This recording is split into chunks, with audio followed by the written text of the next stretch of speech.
In today's photo deconstruction, I'm going to show you how I create a Frida Kahlo inspired beauty shoot using dramatic light and gels. Hey everybody, Lindsay Adler here, and one of the places that I return to for inspiration over and over again are other artists from the past. This could be painters or sculptors or cinematographers. And I found that if you can take inspiration from the past, it gives your work longevity. It takes the elements that have been successful over time and infuses that into your work. And because of this, I have started to teach a workshop. This workshop is called Timeless, and I teach it alongside photographer Chris Knight. Now, during this workshop, we do exactly what I'm talking about. We look at other artists and painters and sculptors and all of that, and we take inspiration and then infuse it into our work and create modern interpretations. Now, often I am creating images that have more of a fashion or beauty feel and have a modern twist, whereas Chris will take images and be a little bit more true to the source. So if you'd like to join us on one of these workshops, be sure to visit learnwithlindsay.com and go to the workshops section. These workshops are super popular and they sell out quickly, so you'll definitely want to take a look at them sooner rather than later. And so the image that I'd like to talk about today is from our most recent Timeless workshop, and the inspiration is, of course, Frida Kahlo. And so whenever I am creating an image inspired by another artist, I like to do a little research, look at their body of work, try to see some common elements or stylistic elements that I might want to include in my interpretation. And so as I looked at the work of Frida Kahlo, there are certain things that you would see over and over again. Of course, it was self-portraiture of the artist herself. I would often see elements of nature, jungle, flora and fauna, and so I wanted to incorporate that. Very often there were super saturated colors and a lot of detail. So those are the core elements that I wanted to put into my Frida Kahlo piece of artwork. But one of the things I also thought was important is that the model that would represent Frida Kahlo, I wanted her to be Mexican. The model that I have here, Yasmin, was cast specifically for that reason, and she's actually from Mexico City and is herself Mexican. Now, one of the things I was going back and forth between is whether I wanted to go with the unibrow look, but I felt that Frida Kahlo always emphasized that, and so I wanted to do that in this shot as well. So I'm going to take you behind the scenes, show you my lighting, as well as what was captured in camera versus what was achieved in post-processing. So let's look behind the scenes. Okay, so this is behind the scenes of the workshop, and this image was actually created with 5 different strobes. And anytime I'm talking about a lot of strobes, I think it sounds overwhelming until you realize that every light has a job. It's achieving something in the image. When you understand what job it is achieving, it makes it a little less intimidating.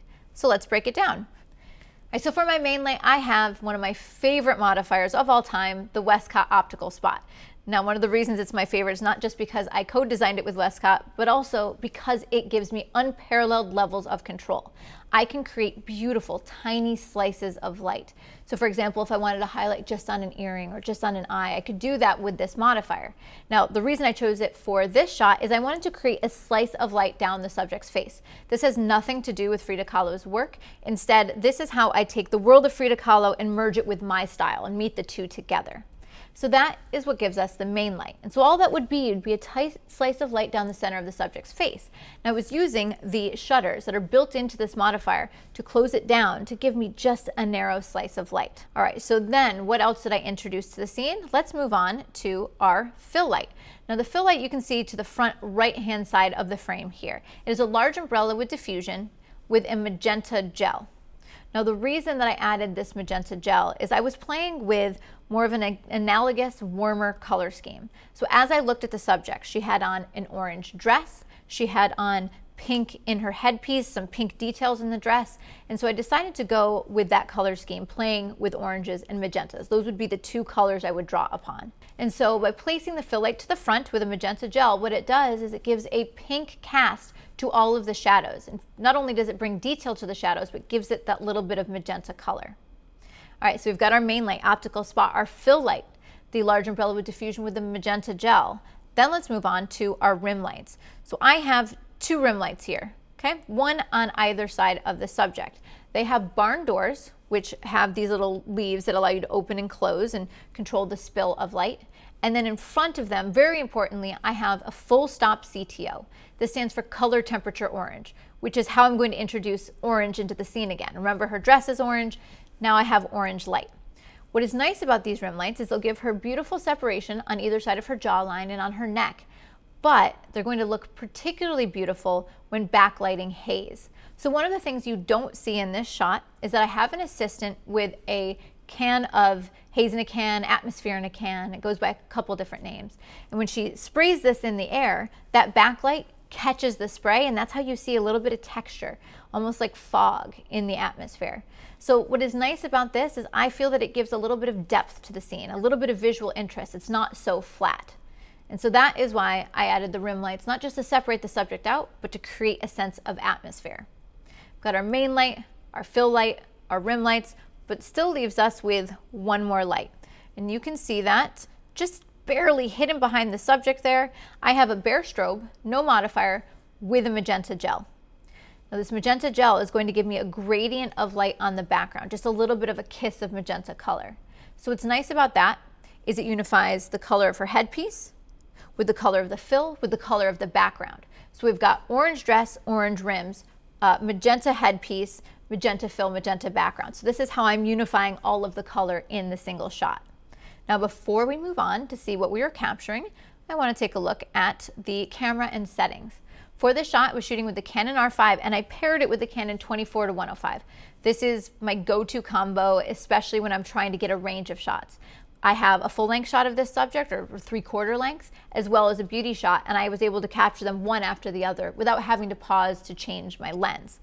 Furthermore, this is a 50 megapixel camera, and so I was able to get a ton of gorgeous detail.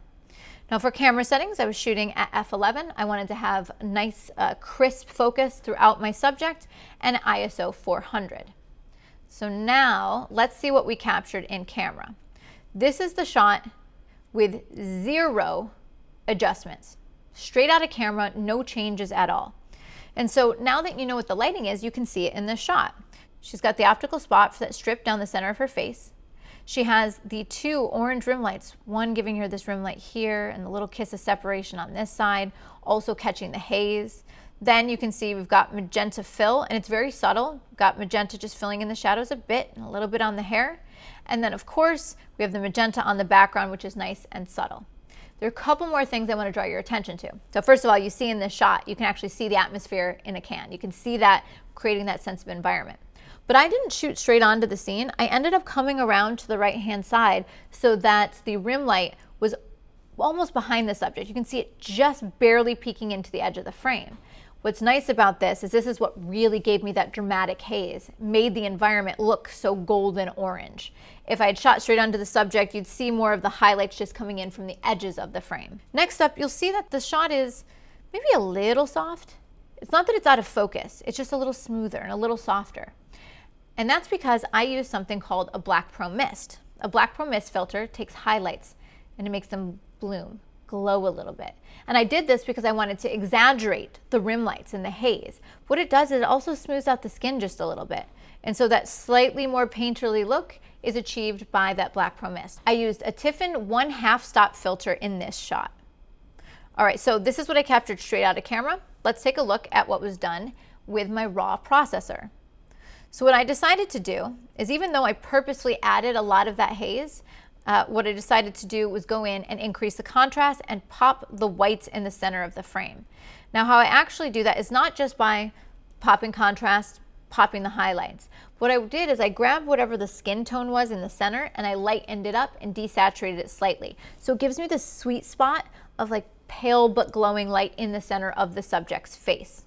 Now looking at this, things that I would want to retouch, I don't love that the top of her hair was cut out. My hairstylist Lynn did a fantastic job with creating this hair, and he actually took her hair and wove it in with yarn, which is what you can see a little bit of the detail on the top, and then he made the headpiece out of live flowers. And so I feel like it's just a little abrupt to cut it off. So I know that I want to include the top of the hair. I have absolutely no problem with the beautiful little mole that she has on her face. However, since it meets the shadow of the lip, it kind of confuses that it's a mole. I think it becomes a little distracting. I also think, since the attention of the individuality of my subject is really focused on the brow that we've painted in, I think the mole takes us out of that. And so I think I'll probably remove it just for this shot. Normally when photographing this subject, I'd likely leave it in. By the way, I did want to show you that this is painted in, but at a distance, it reads quite realistically. That's a majority of what I'd want to fix. Maybe her hair sticking out a little bit too far on the side, maybe clean up a few of the strays, but overall the shot looks wonderful before retouching.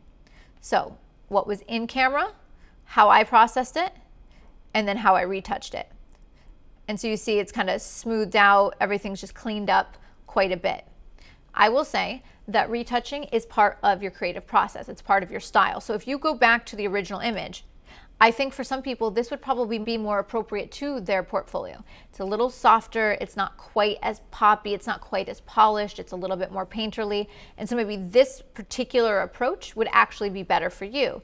But if you look at my website and my portfolio, everything is clean, bold, graphic, poppy, high contrast, and so this processing is a little bit more accurate to what you would see in my portfolio.